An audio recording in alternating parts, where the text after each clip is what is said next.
খাবে সকলে, টাকা নেবে সকলে, জমা রেখে গেলে সকলে পাবে, কিন্তু তোমার পাপের ভাগ কিনবে। বলে না মানি না, আমাকে কত ভালোবাসে আমার পত্নী, বাড়িতে গেলে ওগো হ্যাঁগো করে, তো সে নেবে না, তাই কখনো হয়? হ্যাঁ, সকলে নেবে। মা আমাকে বাবারে বাছারে বলে, বলে আমরা বরং আছি, তুমি একবার জিজ্ঞাসা করে আসো।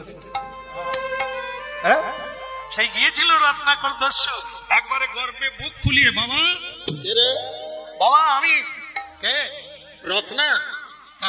চুরি ডাকাতি না করে আর যে ফিরে এলি, একটা কথা আছে বাবা। বাবা আমি যে চুরি করে আনছি, এই যে মানুষ খুন করছি, মানুষকে দুঃখ দিয়ে কেড়ে নিয়ে আসছি, ডাকাতি করছি, তা তার কি পাপ হয়? হ্যাঁ, শাস্ত্র পড়ে দেখেছি, চুরি করে নিলে, না বলে নিলে, কেড়ে নিলে অপরের ধন কেন নিবি? ভগবান কি শরীর দেয় না, সামর্থ্য দেয় না? পরিশ্রম করে খেতে হয়, পরিশ্রমের বিকল্প নাই। তুই চুরি করবি কেন, অপরের ধন নিবি কেন? পাপ তো হবেই। বলে যদি তাই হয়, তা তোমরা তো সকলেই খাচ্ছ, তা পাপ যদি ভাগ করে নেওয়া যায়, আমি কত পাবো? সকলেই ভাগ করে নেবে। বাবা বলে খোকা তোকে কোন স্কুলে পড়লি তুই? বলে পাপ তো নেওয়া যাবে না। বলে কেন? বলে আমি যখন পরিশ্রম করে তোকে পালন করেছি, আমি যে কর্মটা করেছি তার পাপ, তার পুণ্য আমাকে নিতে হয়েছে। এখন তুই আমাদের বাপ, তুই আমাদের খাওয়াবি, কোথা থেকে আনবি সেটা তোর ব্যাপার, আর তার ফলটাও তোকে নিতে হবে। রত্নাকর বলে বাপ তো হড়কে গেল, বাপ তো কেটে গেল। হ্যাঁ তাহলে মা, ও মা, এই যে আমার মাকে ডেকে দেন। ও মা, রত্নার মা, আচ্ছা মা, আমি যে আপনার ছেলে যে চুরি টুরি করে আনছি, আপনি তো খাচ্ছেন, শাড়িও পরছেন, তা আপনি আমার পাপ নেবে? বলে বাপ রত্না, তোর বাপ যখন আমাকে বিয়ে করে, তখন আগুনকে সাক্ষী রেখে, দেবতাকে সাক্ষী রেখে তোর বাপ বলেছিল আমার সব দায়িত্ব তোর বাপের। তোর বাপ আমাকে এনেছে, সব দায়িত্ব তার, তুই কোথা থেকে কি আনবি? যে কর্ম করে পাপ তার, যে খায় তার। বলে তো বাপও হড়কে গেল, মাও হড়কে গেল, কিন্তু সে হড়কা। হ্যাঁ, আসলে তাকে কবার পাক দিতে হয়? সে ঠাকুমা দেখাচ্ছে 7 বার। হ্যাঁ, ওই ঠাকুমার হয়েছে, এখন আর নাথ বৌদের হয়, এরা সব কিড়িং কিড়িং এ চলে আসছে। সে বলো, হ্যাঁ এখন কি জানেন তো, ওই যে একটা গান বাজে না, এসো মা।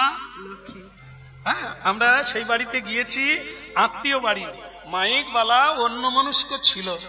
সে বউ যখন ঘরে ঢোকে, ওই গানটা বাজাইতে পারেনি, খুঁজতে খুঁজতে বউ ঢুকে, আর সারা পাড়ার লোক আত্মীয় স্বজন মাইকওয়ালাকে এই মারবে সেই মার, তুমি আর পয়সা পাবে না, গুছাও। তুমি বউ ভাতে এসেছো, এসো মা লক্ষ্মী বাজাইতে পারলে না, আমার লক্ষ্মী ঢুকে গেল, এমনি ঢুকে গেল। সে মাইকওয়ালা চোখের জল মুছে বলে, শ্যাম সুন্দর প্রভু কি করি বলুন তো, খুঁজতে খুঁজতে বউ ঢুকে গেছে। তাই তো চিন্তা নাই, তোকে হয়তো আবার বাজাইতে আসতে হবে। বলে কেন? খালি এ তো লক্ষ্মী নয় রে, এ গান বাজেনি ভগবানের ইচ্ছায়, ও তো অলক্ষ্মী, ও আজ ঢুকছে কাল বেরোবে, তোকে আবার হয়তো বউ হাতে আসতে হবে। সে বলে তাই যেন হয়, দুবারের পয়সা নেই। হ্যাঁ, এখন আপনারা গুনে দেখুন কতবার বিয়ে হচ্ছে। হ্যাঁ, বিয়ে হয়ে না, বিয়ে হয়ে না, এ তো কারা এরা? ওই গান বাজায় এদের জন্য, আরে টিকুক না, 6 মাস থাক না, লক্ষ্মীর মতো ব্যবহার করুক, তারপরে গান বাজিয়ে দিবি এসো মালো। সবাইকে লাথি মেরে দিচ্ছে, গালি গালাজ করে হাঁটিয়ে দিচ্ছে, আর তাকে বলে এসো মা। এই গান কি এদের জন্য রে? হ্যাঁ, বলে রাধা মদন গোপাল কি। ভক্তমন্ডলী মায়েরা, মেয়েটা বুঝতে পারলো আমাকে ঠকানো হয়েছে, মিথ্যে বলা হয়েছে, তবে কোনো কান্নাকাটি না, এই একটা জায়গা, কাঁদবেন না, ভেঙে পড়বেন না, কি না সম্ভব। আরে বাবা, তেল মাথায় তেল সকলে দেয়, রুখো মাথায় তেল কজন দেয়। ভালো ছেলে পেয়ে ভালো থাকতে সবাই ভালোবাসে, কিন্তু একটা যদি খারাপ ছেলেকে আমি কৃষ্ণ ভক্ত করতে পারি, সেটাই তো আমার কৃষ্ণ ভক্তের মূল্য। নদীতে দেখবেন একটা ইঞ্জিন দেওয়া বোট আর একটা গাধা বোট, দুটোতেই মাল বোঝাই হয়েছে। একটাতে ইঞ্জিন আছে আর একটাতে ইঞ্জিন নাই, দুটো বোট কিন্তু সমানভাবে মাল বোঝাই। আপনারা বলুন তো কোন বোটটা আগে যাবে? ইঞ্জিন বোটটাই আগে, একদম আমার দলের লোক। কিন্তু আরেকজন পাশের মা বলে দিয়েছে সমান যাবে, তাহলে ওনার কথাটা কি হবে? ইঞ্জিন যায় আছে সেও যা যাবে, ইঞ্জিন যায় নাই সেও তাই যাবে? হতে পারে না, না না। কিন্তু হ্যাঁ, কেন? ইঞ্জিন বোটের সঙ্গে যদি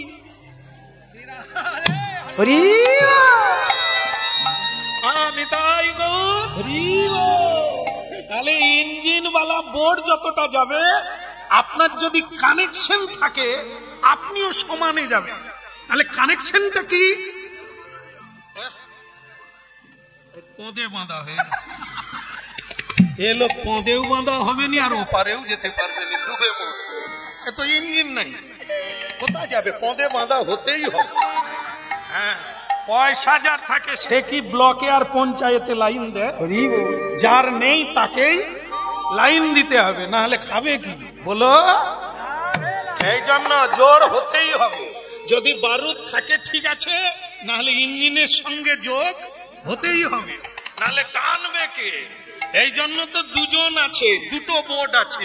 একটা হচ্ছে আমার মায়েরা একটা বোর্ড আর বাবারা একটা বোর্ড।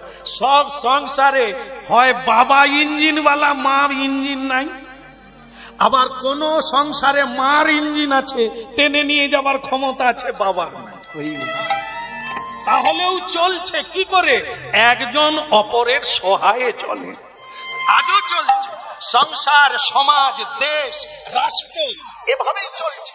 পরস্পর জুড়ে আছে বলে সবাই চলছে, আলাদা হলে কেউ চলতে পারে। বলো রাধা মাধব কি? মেয়েটা বলল আমার বাবা হয়ে আমাকে মিথ্যে কথা বলল।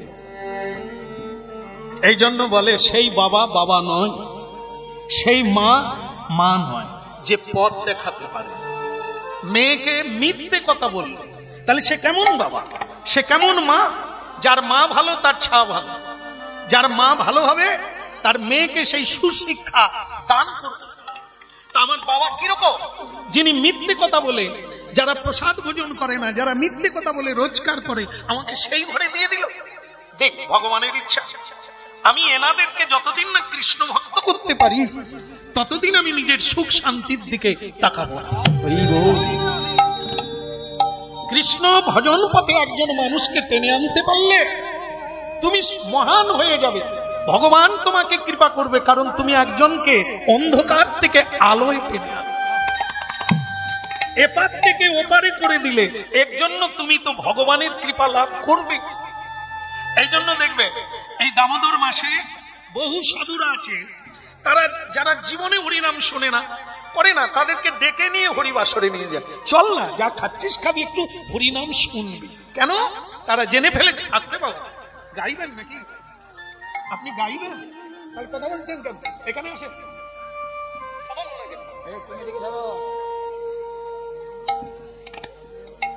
হ্যাঁ বাবা, আমি গাইতে আসছি, আপনাকে শুনতে হবে। আপনি যখন গাইবেন আমি শুনবো। এখন চুপ করে বসে। হ্যাঁ, বলো রাধা মাধব কি, গিরধারী লাল কি। মেয়েটার হলো কি, জীবনে ভেঙে পড়তে নেই, ভাঙতে নাই। সব পথেরই একটা সন্ধান আছে, সব পথেই একটা শক্তি আছে। দুঃখের মধ্যেও আনন্দ আছে, প্রেমে সেই অন্ধকারের মধ্যেও আলোকে খুঁজে নিতে হবে, তৈরি করতে হবে, কেউ দেবে না। তাই মেয়েটা বলল, স্বামী আচ্ছা তুমি যে সকালে কাজে যাও, কি কাজে যাও? কেন তুমি বিয়ের আগে শোনো না? আমি কাজওয়ালার লোক খুঁজিনি। আমি বাবাকে বলেছিলাম একজন কৃষ্ণ ভক্ত ছেলে দাও। কি করে, কি কর্ম করে আমার জানার দরকার নেই, কারণ আমার অর্থের প্রয়োজন নাই, আমার প্রয়োজন মানুষ। তা তুমি কি কাজ করো? রাজবাড়িতে সেনাপতির কাজ করো।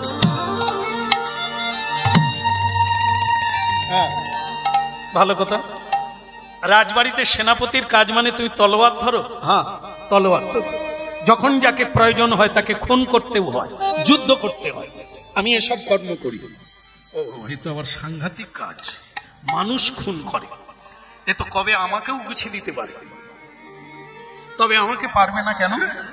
আমি ভাগবত পড়েছি, ভাগবতে জেনেছি অস্ত্র দিয়ে কাটা যায় না। আমাকে কোনোদিন অস্ত্র দিয়ে কাটা যাবে না, আগুনে পোড়ানো যাবে না, হামাদিস্তায় গোড়ানো যাবে না, জলে ফেলে দিলে গুলে যাব না। কেন? ভক্তমন্ডলী মায়েরা, যারা হরিনাম শুনছেন, এর চেয়ে ভারতীয় আধ্যাত্মিক তত্ত্ব, যা গ্রহণ করতেই হবে। কি বুঝবেন আপনারা? যেমন দেখবেন ক্ষুদিরামজি ফাঁসির মঞ্চে গিয়ে হাসছে, আর তার মাথা উঁচু করে দিতে হয় না, সে নিজেই দেখবেন, শুধু টাচুটা দেখবেন, যারা বুঝেন ব্যাপারটা তারা দেখবেন, তাকে বলতে হয় না এবার ফাঁসি হবে, সে রেডি। কেন? কারণ তিনি বলেছিলেন, ভারতীয় 33 কোটি মানুষকে বলেছিলেন যে ভারতবাসী, আপনারা আমার জন্য কাঁদছেন কেন? আমি তো মরে যাচ্ছি না, হ্যাঁ, আমি মরছি, আমি কাঁদছি না, আপনারা কাঁদছেন। আরে মানুষ কোনোদিন মরে? গীতা পড়েননি আপনারা? গীতা ভারতীয় আধ্যাত্মিক তত্ত্বের শীর্ষস্থানে আছে যে গ্রন্থ, তার নাম গীতা। স্বয়ং ভগবান এই পৃথিবীর বুকে গীতা জ্ঞান দান করলেন মানুষের জন্য। মানুষ পড়বে না, তাহলে জানবেন কোথার থেকে? আপনার তো সারা জনম কাঁদবেন। দেহস্মিন যথা দেহে কৌমারং যৌবনং জরা তথা দেহান্তর প্রাপ্তি ধীরস্তত্র নমুচ্ছতি। শুনেন ভারতবাসী, মুহ্যমান কে হয়? শোক কে করে? চোখের জলে কাঁদে কে? মোহগ্রস্ত জীব, অজ্ঞানী জীব। ধীর ব্যক্তি কখনো শোকগ্রস্ত হয় না। কেউ মরে গেলেও কাঁদে না, নিজে মরে যাবে তার জন্যও টেনশন করে না। কেন? ধীরস্তত্র ন মুহ্যতি, সে মুহ্যমান কোনোদিন হবে না। কেন হবে না? দেহের পতন আছে, দেহের জন্ম আছে, মৃত্যু আছে। আমার জন্মও নাই, আমার মৃত্যু। তার মানে আমরা আমাকে কোনটা বলি? আমরা দেহটাকেই আমি বলি। এই আধ্যাত্মিক তত্ত্ব সেই ভুলটা ভেঙে দেয়। দেহটা আমি নয়। শ্যামসুন্দর কীর্তন গাইতে মরে গেল, আপনারা দেখতে যাবেন যে ছেলেটা এসেছিল আমাদের এখানে, সে মরে গেছে। গিয়ে দেখবেন তার হাত আছে, পা আছে, চোখ আছে, তাহলে মরে গেল কে? দেখুন, তাহলে কি এই শরীরটা আমি নয়, এর ভেতরে যেটা আছে সেটাই আমি। তাকে পোড়ানো যায় না, তার জন্ম হয় না, দেহের জন্ম হয়। সে কেবল দেহ থেকে দেহান্তর হয়, দেহ বদল করে। ঘর যেমন আমরা বদল করি, জামা কাপড় বদল করি, তেমনি দেহ থেকে দেহান্তর। এই তত্ত্ব বুঝলে সংসারে আপনার কোনোদিন চোখের জল আসবে না। এই উমুক খেতে দিল না, এই উমুক আমাকে গালাগালি করলো, এই উমুক জন আমাকে দেখলো না, আপনি কোনোদিন কাঁদবেন না।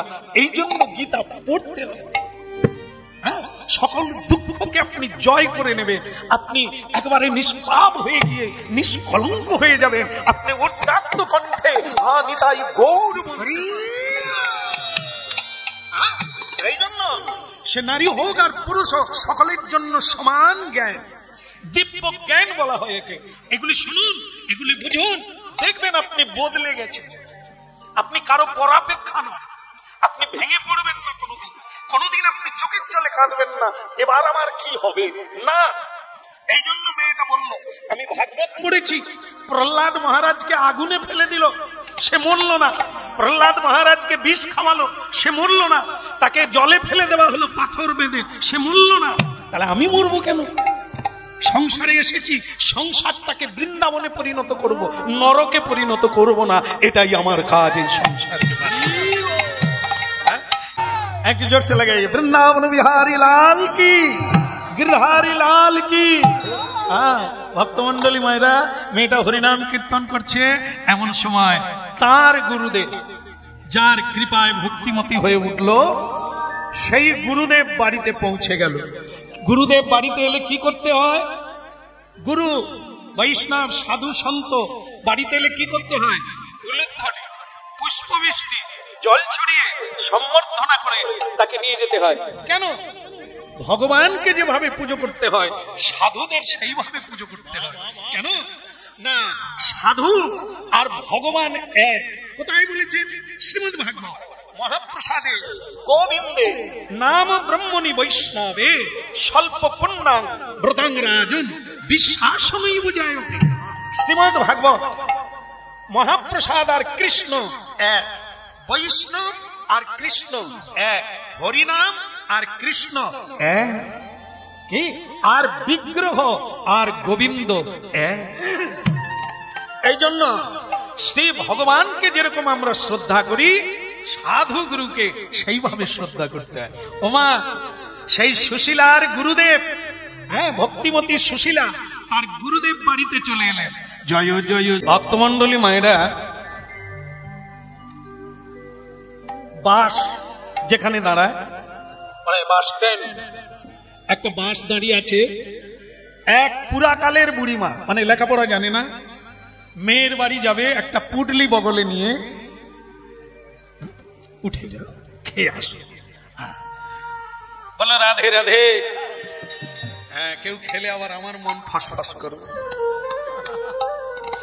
তাহলে যাই হোক, শুনুন, গাড়ি দাঁড়িয়ে আছে বাস স্ট্যান্ডে, এক বুড়িমা একটা পুটুল নিয়ে বাসের পিছনের দরজা দিয়ে উঠলো। কোথা দিয়ে উঠলো? পিছন দরজা দিয়ে উঠলো। এত ভিড় হয়েছে মা, কোন সিট ফাঁকা নেই, আবার লোকে এরকম ডান্ডা ধরে দাঁড়িয়ে আছে। তার ভেতরে ঠাকুমা উঠে গিয়ে চারিদিকে দেখে কোথাও সিট পাওয়া যায় না। তখন ঠাকুমা বলে, এত বাসটা ছোট কেন? কি এইবার সিট খুঁজতে খুঁজতে ঠাকুমা একবারে সামনে চলে গেছে, গিয়ে দেখে একটা সিট খালি। ঠাকুমা বলে, ভগবান তোমার মুখে ফুল চন্দন পড়ুক, এত ভিড়ের ভিতরেও তুমি একটা সিট খালি রেখেছো। যাকগে, বসা গেল। বসে ঠাকুমা আঁচল থেকে পান খুলে খাওয়া চালু করে দিল। কি ভগবান তোমার মঙ্গল হোক, একটা সিট রেখেছো। আচ্ছা আপনারা বলুন তো, যদি লোক দাঁড়িয়ে ডান্ডা ধরে দাঁড়িয়ে থাকে, ঠাকুমা সিট পেল কোথায়? সে ঠাকুমা ড্রাইভারের সিটে বসে পড়েছে। ঠাকুমা তো লেখাপড়া জানে না, সে জানে ভগবান একটা সিট দিয়েছে, সে বসে পান খাওয়া চালু করে দিয়েছে। ড্রাইভার সামনে চা দোকানে চা খাচ্ছিল, তার চা খাওয়া হয়ে গেছে, গাড়ির টাইম হয়ে গেছে, গেট খুলে দেখে সিট রিজার্ভ। এই উঠবে করছে, আর ঠাকুমা পান চিবিয়ে মানে ড্রাইভারকে সত্যি বলে ছোকরা সরে যা। কি সে ড্রাইভার বলে, ঠাকুমা এটা আমার সিট। বলে, তোর বাবার সিট। কত কষ্ট করে খুঁজে খুঁজে একটা সিট পেলাম, তুই পরের গাড়ি আয়। ড্রাইভার বলে, লোকজন কেউ নাও বলেনি ঠাকুমাকে, সে ঠাকুমা আমাকে পরের গাড়ি আসতে। ও ঠাকুমা, আমি যে ড্রাইভার। বলে, তুই হলি বা চৌকিদার, আমার কি জানা আছে, আমি সিট ছাড়ছি না, তুই পরের গাড়ি আয়। মানে ঠাকুমা তো লেখাপড়া জানে না, কে ড্রাইভার কাকে বলে সে জানে না। কি এই জন্য সে বলছে তুই পরের গাড়ি আয়। তা লোকে তখন ঠাকুমাকে বুঝালো, ঠাকুমা উনি গাড়ি চালা, উনি না চালালে আপনি মেয়ের বাড়িও যেতে পারবেন না। ঠাকুমা বলে, সেইটাই তো বলবি, খালি বলে ড্রাইভার ড্রাইভার। ও ছোকরা, তুই গাড়ি চালাস, তাই তুই যখন উঠে যাবি সিটটা আমাকে দিবি। তাহলে কি বুঝলেন? 100 জন লোক বসে আছে গাড়িতে, গাড়ি চলে না কেন? 100 লোক নৌকাতে বসে আছে, নৌকা চলে না কেন? নৌকার মাঝি নাই। সংসার যদি সমুদ্র হয়, মানুষের দেহ যদি তরি হয়, তাহলে চলছে না কেন? খালি ডুবে যাচ্ছে কেন? খালি পাক জলে পড়ে যাচ্ছে কেন? আমাদের গুরুরূপী ড্রাইভার না। যার গুরু নাই তার গাড়ির ড্রাইভার চলবে কোথা থেকে? সারা জনম নয়, জন্ম জন্ম পড়ে থাকবে সংসার কারাগারে, তোমার মুক্তির কোনো উপায় নাই। গুরুদেব কি, গুরুদেব আপনি এসেছেন, গুরুদেবের চরণ ধৌত করলেন। একে কি বলা হয়? 5টা বস্তু দিয়ে পঞ্চামৃত তৈরি হয়, পঞ্চ অমৃত।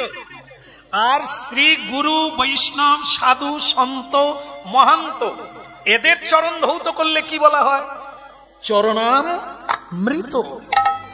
হ্যাঁ, অমৃত। তবে যার বিশ্বাস তার হবে, অন্যের হবে না। যেমন আপনারা বলতে পারবেন পৃথিবীতে এমন কোন জিনিস নাই তাই পোকা লাগে না।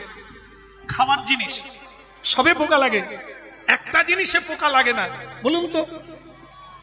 হ্যাঁ, গঙ্গা জল কি রান্নার জিনিস? আমি বলছি রান্নাঘরে যেগুলো খাওয়া হয় তার মধ্যে পোকা লাগে না। এই ঠিক বলেছে। জিরা পোস্ত কত দামি দামি জিনিস, সব পোকায় খাবে। কিন্তু সবচাইতে যেটা কম দাম, যার স্বাদ হচ্ছে তিতকুটে, হ্যাঁ প্রচন্ড তেতো, সেই তেতোতে পোকা লাগে না, তার নাম লবণ, তাতে পোকা লাগে না। ভক্তমন্ডলী মায়েরা, ঠিক তেমনি পৃথিবীতে ভালো মানুষেরা গঙ্গায় মল ত্যাগ করে, মূত্র ত্যাগ করে, থুতু ফেলে। হ্যাঁ, এরা হচ্ছে মানুষের মধ্যে পড়ে না, গঙ্গার মহিমা জানে না, তাই তারা গঙ্গাতে এই অপবিত্রগুলো ত্যাগ করে। অনেকে পচা মোড়া ফেলে দেয়, অনেক জীবজন্তু মরে থাকে। আজও পর্যন্ত গঙ্গা গঙ্গা গঙ্গা অপবিত্র হয় না, তাকে অপবিত্র করা যায় না। ঠিক তেমনি হরিনাম যে কোনো অবস্থায় বলুন, যে কোনো ভাবে বলুন, যত পাপী বলুন তাপী বলো, যেভাবেই করো, হরিনামকেও কোনোদিন অপবিত্র করা যাবে না। এই জন্য তার সঙ্গে আর একটা যোগ করে নেয়, পুকুরের জল তুলবে, পুকুর, সেই পুকুরের জল এনে, হ্যাঁ এই মাসটায় কাঁসার থালা ব্যবহার করতে নেই, কিন্তু কাঁসার থালা ঘটি এনে জল দিয়ে, পুকুরের জল দিয়ে গুরুদেবের সাধুর বৈষ্ণবের চরণ ধৌত করুন। গঙ্গার জল নয়, কিন্তু যে কোনো জল দিয়ে আপনি চরণ ধৌত করে একটা মাটির ভাঁড়ে করে 5 বছর রেখে দেন, ওই জলে পোকা লাগবে না, দুর্গন্ধ হবে না। আজও প্রমাণিত, বহু মানুষ শ্রী গুরুদেব বৈষ্ণবের চরণ ধৌত করে রেখে দিয়েছে, ভেলোর থেকে ঘুরে আসে, ওই জল খেয়ে ভালো হয়, চোখে চশমা লাগাতে হয় না, শ্রী গুরু চরণামৃত লাগিয়ে লাগিয়ে দিন কাটিয়ে দিল। এমন অনেক ভক্ত আছে। বিশ্বাস, এটা বিশ্বাসের কথা নয়, বৈজ্ঞানিক। এখানে বিশ্বাসের ভাওতা লাগবে না, লাগবে দেখা করার লাগবে। তাহলে গুরু চরণামৃত কেন বলা হয়েছে? অকাল মৃত্যু হরণম, যার অকাল মৃত্যু আছে, হ্যাঁ বৈষ্ণব চরণামৃত পান করুন, আপনার মৃত্যু দূরে চলে যাবে, থেকে যাবে, মৃত্যু হবে না। অকাল ব্যাধি নিবারণ, ব্যাধি যেটা অকাল ব্যাধি মানুষের মৃত্যু এনে দেয়, এই চরণামৃতে তার মৃত্যু পর্যন্ত ঠেকে যায়, ব্যাধি ভালো হয়ে যায়। হ্যাঁ, এই চরণামৃতের মহিমা হলো এটা। শিরসি ধারয়াম্যহম, যাকে শিরে ধারণ করতে হয়, ভোলানাথ যাকে শিরে ধারণ করে আছে, সেই বৈষ্ণব নয়, বিষ্ণুর পাদদ। তাই ভক্ত বৈষ্ণবগণ শুনতে হবে, না শুনলে হবে না, শুনলে তবে বস্তু জ্ঞান হবে, শ্রদ্ধা জাগবে আর বিশ্বাস জাগবে, বিশ্বাসে মিলয় বস্তু, তর্কে বিশ্বাস কখন হবে? বস্তু জ্ঞান হলে পরে তবে বিশ্বাস জন্ম নেবে। আর তার জন্য শুনতে হবে, জানতে হবে। জানি না, তাই আমাদের এই দুর্দশা। তাই ভক্তমন্ডলী মায়েরা, অনেক ভাগ্যের ফলে বৈষ্ণব আসিয়া মেলে। বোতল কোম্পানির জন্য কোনো ভাগ্যের দরকার নাই, অত মহাপাপী গুলো ঢুকে যাবে, কিন্তু সাধুগুরু বৈষ্ণবকে ঢুকাতে গেলে অনেকটা ভাগ্য লাগবে। তাই আজকে গুরুদেব বাড়িতে চলে এলেন, আর সুশীলা দেবী, তার স্বামী তো কাজে গেছে। হ্যাঁ, সুশীলা কি করছে, সে গুরুদেবের চরণ ধৌত করলো। তারপরে গুরুদেব চলে যাবেন, কিন্তু অনুরোধ করলেন আমার স্বামী তো আসুক, স্বামী একবার আপনাকে প্রণাম করুক, তার ভাগ্য হোক, তারপর তো যাবেন। গুরু যার বাড়িতে ঢোকে না, বৈষ্ণব যার বাড়িতে ঢোকে না, সে তো শ্মশান হয়ে আছে। যার ললাটে তিলক নেই, তুলসীর মাটি নেই, তার ললাট তো শ্মশান হয়ে আছে গুরু চরণামৃত ছাড়া।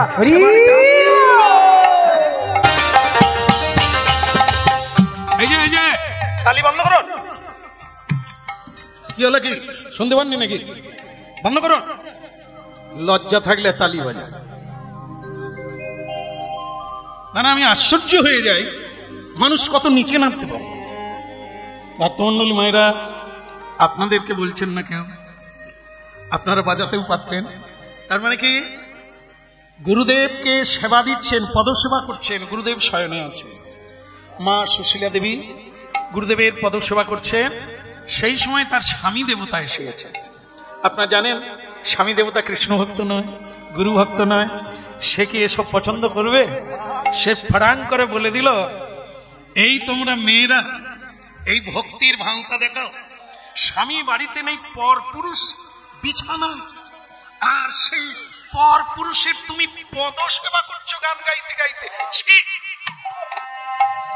নারী জাতিকে ধিক, তোমার নারীত্বে ধিক।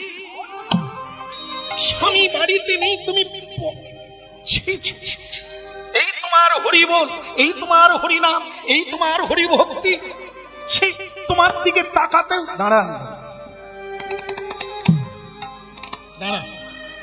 অনেক কথা বলেছে, আরো বলার থাকবে, নিশ্চয়ই বলবেন।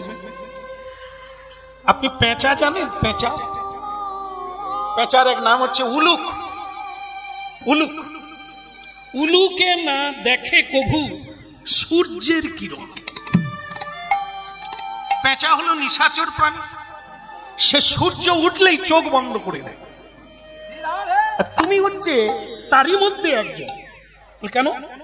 এই যে তোমার চোখ আছে বটে, তুমি দেখতে পাও না।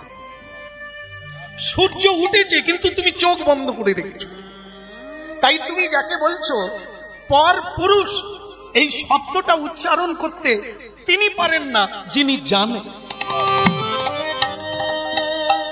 দুটো শব্দ আছে, একটা হচ্ছে পর আর একটা পর। পর মানে সবার উপরে, আর পর মানে এ আপন ও পর। পরপুরুষ, পরম পুরুষ, পরমেশ্বর পুরুষ শ্রী গুরু কৃষ্ণ অভিন্ন। জীবের নিস্তার লাগি নন্দ সুত হরি, ভুবনে প্রকাশ হন গুরু রূপ ধরি। গুরু রামা শ্যামা নয়, যাদব মাধব নয়, যে কেউ গুরু হতে পারে না। কৃষ্ণ তত্ত্ববেত্তা যেই, সেই গুরু হয়। সে ব্রাহ্মণ হতে পারে, সে সন্ন্যাসী হতে পারে, সে দ্বিজ হতে পারে, সে চণ্ডাল হতে পারে। যদি কৃষ্ণ ভক্তি হয়, কৃষ্ণ তত্ত্ব জানে, তাহলে সেই গুরু হতে পারে। অন্য জন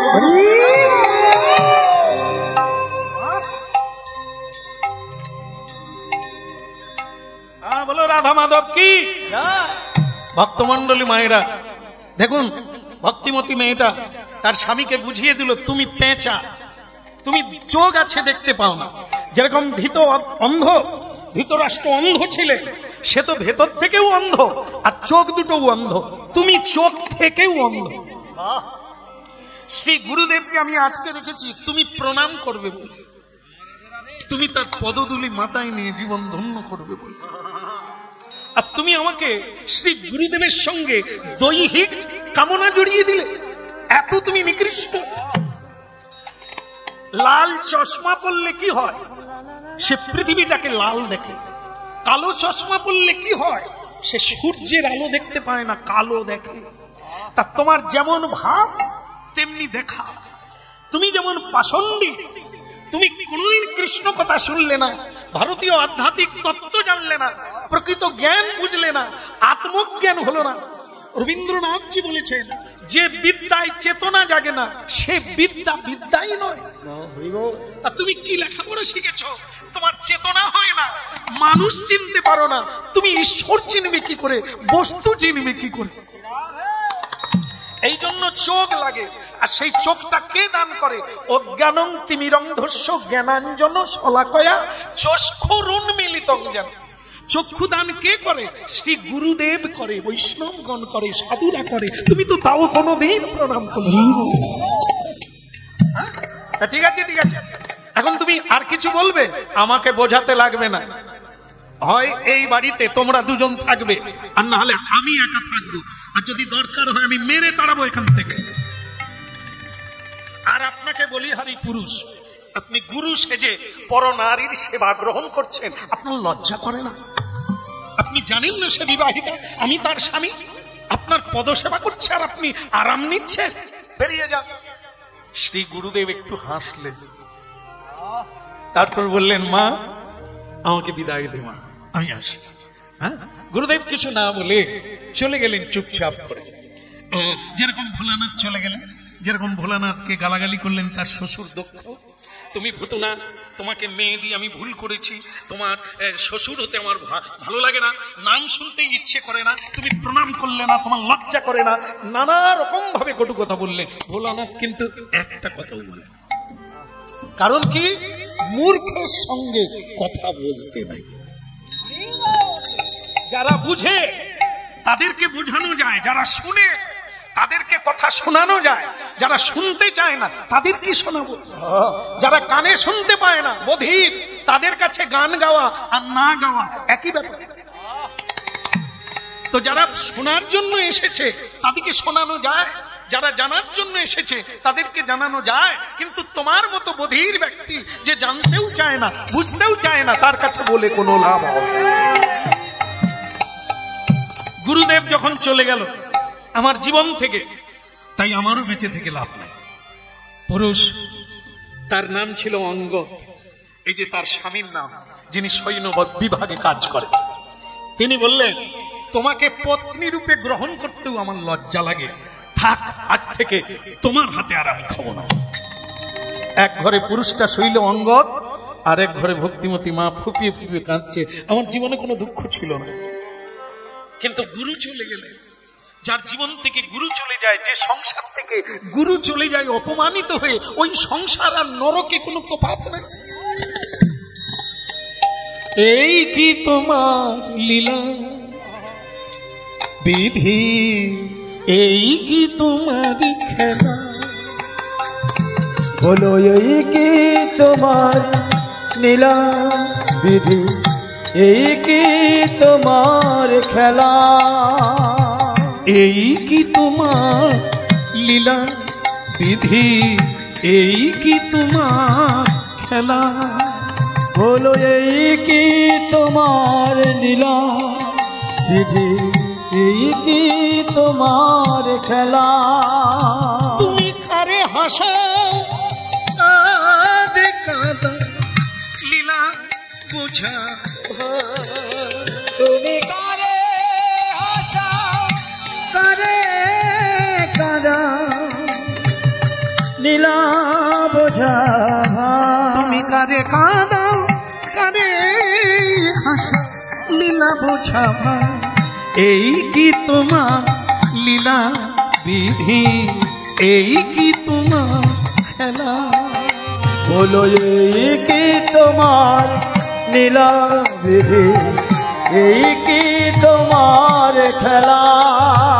কেঁদে কেঁদে জীবন আমার গেল নদী ভেসে, ওই না কেঁদে কেঁদে জীবন আমার গেল যে ভেসে, এই কি তোমার লীলা বিধি, এই কি তোমার খেলা, বলো এই কি তোমার লীলা বিধি, এই কি তোমার খেলা।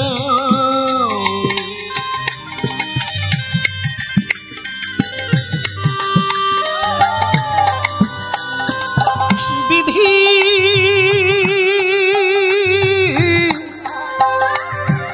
নিঠুর বিধি,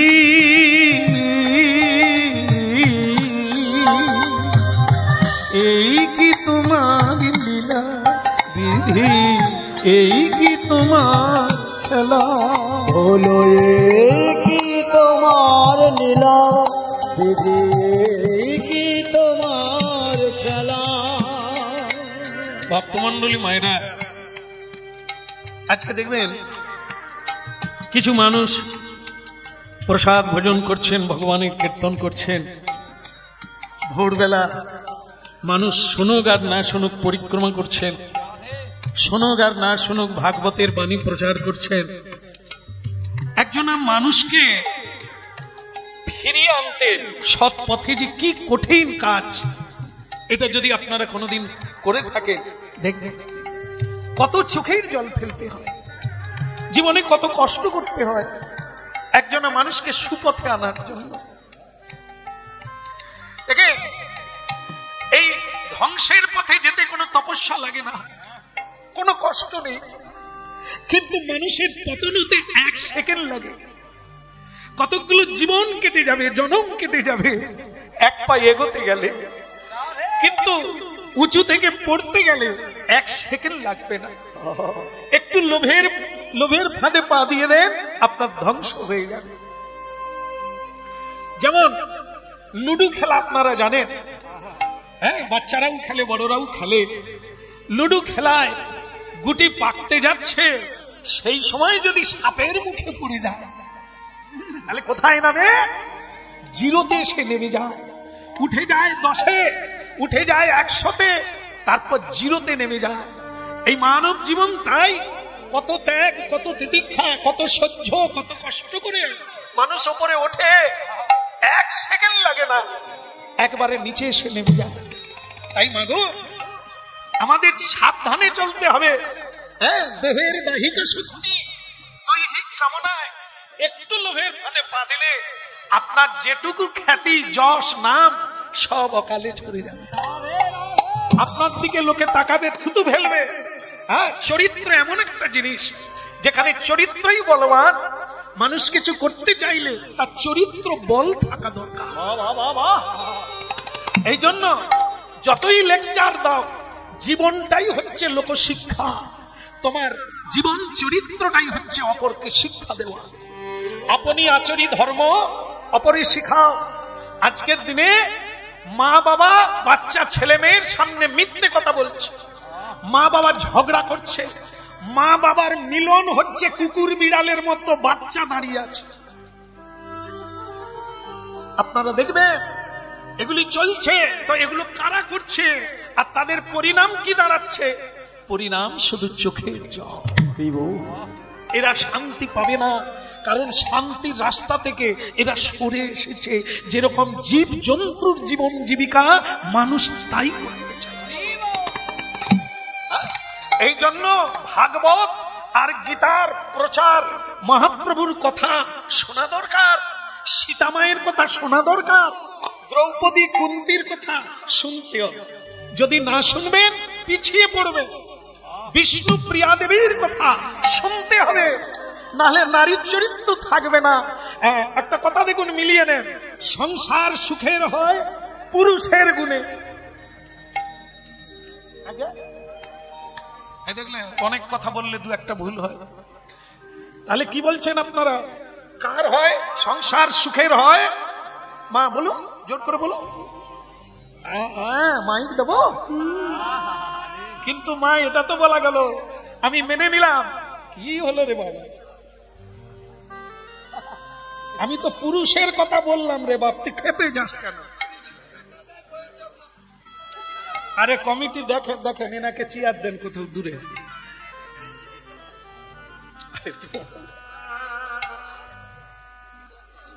এটা গাওয়া বন্ধ করে দেবো আমি?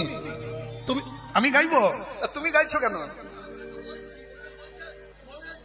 চুপ করে বসতে বললাম না? তাহলে এখানে এসো, গাইবে। আয় না রে বাপ, এক এক কত ঘরে ঢুকিয়ে চা দাও, বলো রাধে রাধে। অনেকদিন পরে এরকম লোক পেলাম, এত বছর গিয়ে আসছি এরকম লোক পাই না। লোক শুনে তো গায়। আস্তে আস্তে বাড়িতে বোধহয় খুবই কষ্টে আছে বেচারা, খালি দুঃখটাই খেপে বেরিয়ে পড়ছে। আচ্ছা, প্রেম সে বলো, জোর সে বলো, আবার বলো। ওদিকের কি হলো? সংসার সুখের হয়, আমি মেনে নিলাম। পুরুষের বলছিলাম, আপনারা যখন চাইলেন না, আপনারাই সুখের হবে। কিন্তু একজন আবার বলুন, কোন গুণে রমণীরা সুখী করে? সংসার রমণী সুখী করবে কোন গুণের দ্বারা? শোনেন শোনেন, এইটার অভাব আছে। কথাটা সকলে জানে, সংসার সুখের হয় রমণীর গুণে। আর যে রমণী কথা বলার আগে কথা বলে, রইল তোর সংসার, এই সুখের হয়ে গেল। বিয়ে করে বউ এনেছ, একটা শাড়ি দিতে পারো না, জামদানি আমদানি করতে পারো না, আবার বড় বড় কথা, এই রমণী কি সুখী করবে? আমি দুটো নমুনা দিই। আমাদের শাস্ত্রে বলা হয়েছে একটা পত্নী আছে আর একটা পেতনি আছে। পত্নী কি করে আর পেতনি কি করে আপনাদের অজানা না। আমি শুধু একটু শোনাই। সেটা কি? একজনের স্বামী অল্প রোজগার করে, সকালবেলা বেরিয়ে যাচ্ছে, তুলসী দেবীকে প্রণাম করে বেরিয়ে যাচ্ছে। সেই সময় তার স্ত্রী পিছন থেকে বলছে, তুমি এই যে যাচ্ছ, যদি আমার শাড়ি গয়না না আনতে পারো, তাহলে তুমিও যেন আর ফিরে না আসো। চিন্তা করুন, লোকটা ঘরে এলেই তার স্ত্রী হনুমানের মতো দাঁত খিচুনি দেয়, একটু হাসলো না। লোকটা বাইরে ভালো থাকে, ঘরে ঢুকলেই তার ভয় লাগে, ওই বোধহয় খেচুবে। এই যে বলে দিল তুমি আর বাড়ি ফিরো না, বেচারা এমনিতেই চালাতে পারে না, কি করে সে গয়না শাড়ি আনবে? সে বেচারা বিষ কিনে খেয়ে রাস্তায় পড়ে গেল। বলুন তো মা, এই রমণী কি সংসার সুখের করবে? একে পত্নী বলে না, একে পেতনি বলে। যে স্বামীর ঘাড়ে চেপে রক্ত চুষে মেরে দিল, বেচারা মরেই গেল। আর একটা মেয়ের কথা শোনো। সকালবেলা স্বামী কাজে বেরিয়ে যাচ্ছে, মেয়েটা রেকাবি হাতে নিয়ে গলায় আঁচল দিয়ে বেরিয়ে পড়লো। কই গো, একটু দাঁড়াবে না? কি বলবে? তুলসী তলার মাটি নিয়ে স্বামীর ললাটে দিয়ে দিল, দিয়ে বলল, আমার অনুরোধ, তুমি মিথ্যে কথা বলে রোজগার করো না, কাউকে ঠকিও না, জানো? ঠকালে ঠকতে হবে, কাঁদালে কাঁদতে হবে। আমার শাড়ি গয়নার দরকার নাই, আমি শাখা সিঁদুর নিয়ে বেঁচে থাকবো, শুধু কৃষ্ণ বলে কাঁদবো। তুমি কোনোদিন চুরি করো না। কেমন মিথ্যে বলে রোজগার করো? বলুন তো, কে সুখী করে? সংসার সুখের হয় রমণীর গুণে। কোন রমণী? তার কি গুণ অর্জন করতে হবে, তার কি থাকা উচিত? শুনেন, এই কথা কে বলেছিল? অনুসুয়া দেবী। রামচন্দ্র যখন বনবাসে গিয়েছিলেন, তখন সীতামাকে নিয়ে এই অত্রি মুনির আশ্রমে গিয়েছিলেন। অত্রি মুনি, তার পত্নীর নাম অনুসুয়া, মহাসতী অনুসুয়া। সেই অনুসুয়ার কাছে মা দুর্গা, মা লক্ষ্মী, আর সাবিত্রী দেবীও মাথা নিচু করেছে। সেই হলো সতী অনুসুয়া। তা সেই অনুসুয়ার কাছে রামচন্দ্র গিয়ে বললেন, সীতা, যদি সংসারে সুখ আনতে হয়, সবাইকে আনন্দ দিতে হয়, তাহলে তুমি মায়ের কাছে শিখে নাও। ইনি হচ্ছেন মহাসতী অনুসুয়া। তাই সীতামা সেই মায়ের চরণ ছুঁয়ে, মাথা ছুঁয়ে প্রণাম করেছিলেন। ভাবুন, যিনি লক্ষ্মী দেবী, তিনি সীতারূপে জন্ম নিয়েছেন জনক নন্দিনী, আজ তিনি মানবীর চরণে প্রণাম করছেন। শিক্ষা নিতে হবে। তাই সেই তখন অনুসুয়া দেবী বলেছিল, মা, একটা শিক্ষা মনে রাখবে, কোনোদিন কারো দোষ দেখো না, নিজের দোষ দেখবে। স্বামীকে দেবতা জ্ঞান করবে, শ্বশুর শাশুড়িকে দেবী জ্ঞান করবে। স্বামী যেখানে থাকবে সেটাই তোমার কাছে স্বর্গ। তুমি খাটে শোবে, স্বামী কোথায় দূর দেশে গিয়ে মাটিয়ে শুয়ে আছে, এটা কথা নয়। স্বামী যেখানে থাকবে তুমি সেখানে, সেটাই তোমার কাছে স্বর্গ হবে। তাই সীতা দেবী এই শিক্ষা পরীক্ষা নিয়ে স্বামীর সঙ্গে বনবাসে কাটিয়েছিলেন, তিনি কোনোদিন বলেন না আমি রাজনন্দিনী হয়ে খেতে পাই না, আমি শুইতে জায়গা পাই না, এই বিছানায় শোবো না, কোনোদিন বলেন না। অসৎ কারণে সীতা দেবী কাঁদছেন, লোকে রামের নিন্দা করছে যে তোমার স্বামী কিরকম, পত্নীকে নিয়ে যায় না। সীতা দেবী তাদের বলেছিল হাত জোড়ো করে, আমার স্বামী নিন্দা করো না, আমার স্বামীর মতো স্বামী হয় না, আমি তার নাম কীর্তন করে জীবন কাটিয়ে দেবো, তার আমি কোনো দোষ খুঁজে পাই না, তিনি আসবেন আমায় নিয়ে যাবেন, এই জন্য কীর্তন শুনতে হবে, না হলে সুখের করতে পারবেন না। সহ্যগুণ রামকৃষ্ণ দেবের পত্নী, আজকে তিনি জগৎ জননী নামে খ্যাত সারদা দেবী। হ্যাঁ, কামার পুকুরে সারদা দেবী, হ্যাঁ, তার জয়রামবাটিতে বাঁকুড়া, তো সেই জয়রামবাটির একটি মানে পড়াশুনো জানে না মেয়ে, আজ তিনি জগতের জননী। ভগিনী নিবেদিতা তার একটি ছবি তুলেছিলেন, সেই ছবিটাই কেবল প্রচারিত, দ্বিতীয় কোনো সারদা মায়ের ছবি নেই। সারদা মা ঘোমটা দিয়ে বসে আছে, দেবী নিবেদিতা, হ্যাঁ, তিনি বিদেশিনী শিক্ষিকা, ভারতবর্ষে এসে মানুষের সেবা করেছিলেন বিবেকানন্দের সঙ্গে, সেও নারী। সেই ভগিনী নিবেদিতা বলেছিল, মা তোমার একটা ছবি থাকা দরকার, নালে আগামী দিনে মায়েরা অন্য পথে চলে যাবে, তোমার ছবিটা দেখে যদি কারো মনে হয় তাহলে মানুষ ঠিক পথে। মা নিষেধ করেছিল, আমার মতো নারীর আবার ছবি তুলতে হবে, কে দেখবে, ওসব করো না মা, তুমি ওসব করো না, আমি কাজও জানি না, ভজন জানি না, সাধন জানি না, ঠাকুর অনেক কিছু করে গেছে, আমি কিছু পারি না, আমার ছবি তোমরা নিও না, কিছুতেই দিল না। এমনি বসে আছে, এমনি করে নিবেদিতা ফটোগ্রাফারকে বলল, মানে ফটো দোকানেও যায় না, হ্যাঁ সেখানে যায় না, ফটোওয়ালাকে বাড়িতে নিয়ে আসতে হয়েছে। মা এত সম্ভ্রমে চলে, নারী কোনোদিন মুখ তুলে কথা বলবে না কারো সামনে, এটাই তার সম্পত্তি, এর দ্বারাই বিশ্বকে জয় করবে। তাই মা যে গেলেন না, বাড়িতে ফটোগ্রাফার এলো, নিবেদিতা বললেন এনার ছবি নেওয়া যাবে না, আপনি যেভাবেই আছে ওইভাবেই তুলে নেন। হ্যাঁ, দেখবেন আপনারা মা সারদা দেবীর ছবিটা দেখবেন, ওই একটাই ছবি নিতে পেরেছিল, মা ঘোমটা দিয়ে ভেতরে ঢুকে গেল, আমার ছবি কি হবে। ওই মা বলেছিল কারো দোষ দেখো না, সহ্য কর, তবে পৃথিবী থাকবে। সহিষ্ণুতাই হচ্ছে পৃথিবীর একমাত্র গুণ, যে সয় সেই রয়, যে সয় না সে রয় না।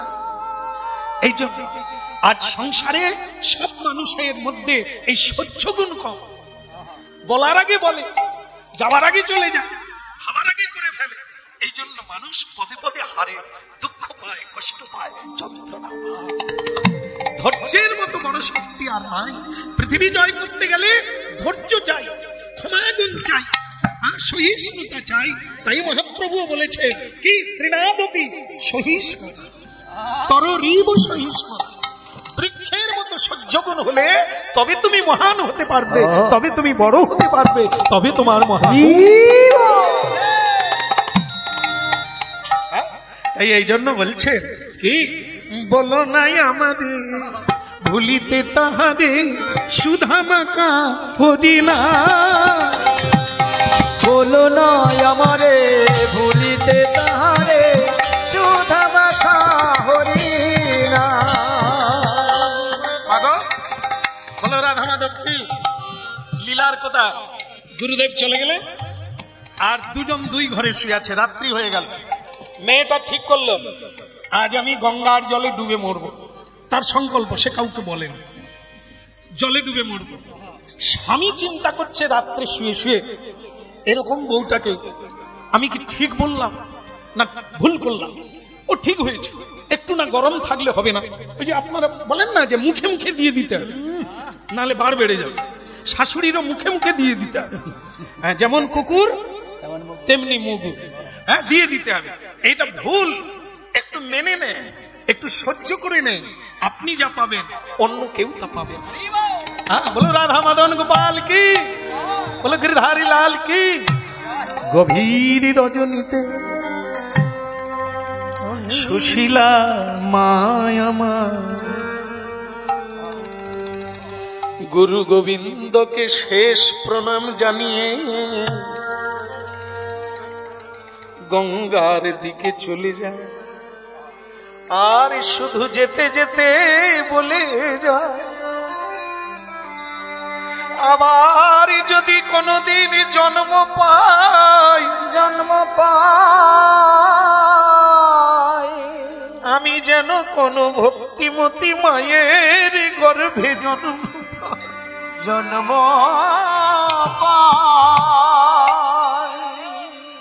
গীতায় বলছেন জং জং বাপি শরণং তাজ্জত্যন্তে কলেবর, যেই ভাব ভাবতে ভাবতে দেহ ত্যাগ করবেন পরের বারে সেই জন্ম পাবে।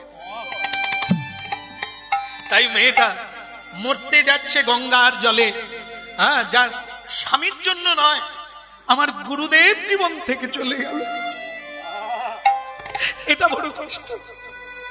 স্বামী তো ছিলই কুপথে, আজও আছে, কিন্তু তার জন্য কি গুরুদেবকে প্রণামটাও করলো না। গুরু কৃপা নিলে হয়তো এমন হতো না, নেওয়ার আগেই চলে গেল। তাই সে আজ চলে যায় আর বলে যায় যেন পরের এবারে আমি ভক্তিমতী মায়ের গর্ভে জন্ম পাই। ও গো দীন দয়ালে পতিত পাবন, তুমি এই কৃপা করো মোরে, এই কৃপা করো মোরে।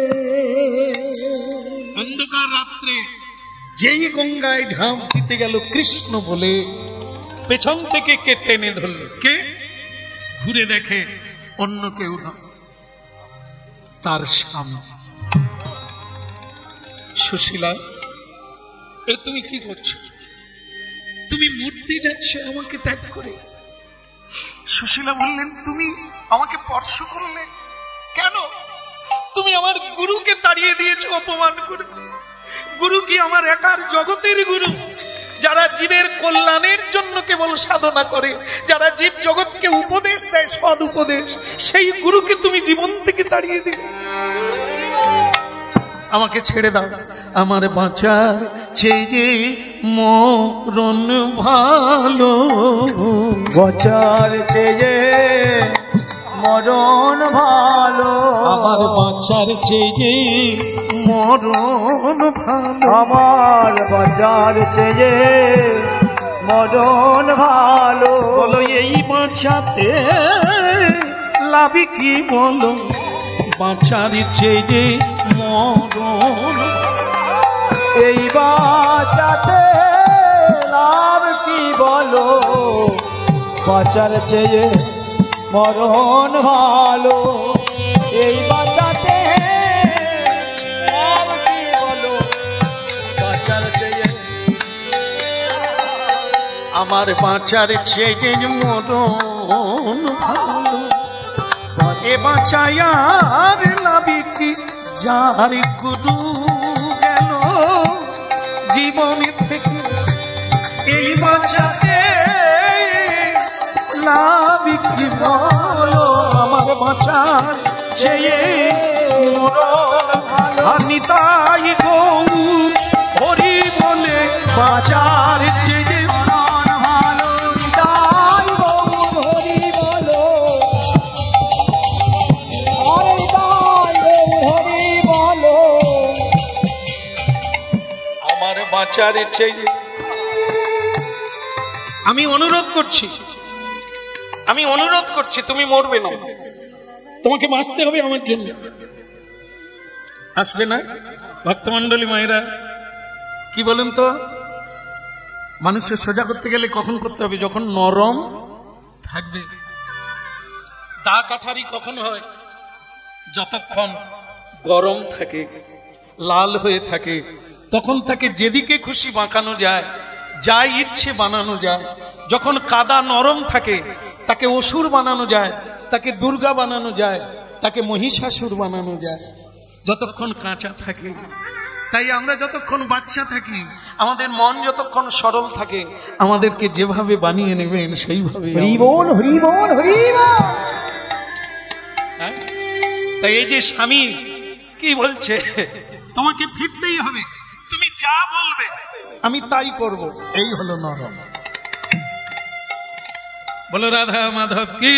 জয়। হ্যাঁ, এই যে তক্তায় পিরেক মারে না, তক্তায় পিরেক মারে, তা সেই পিরেকটা মারতে গেলে প্রথমে কিরকম মারতে হবে?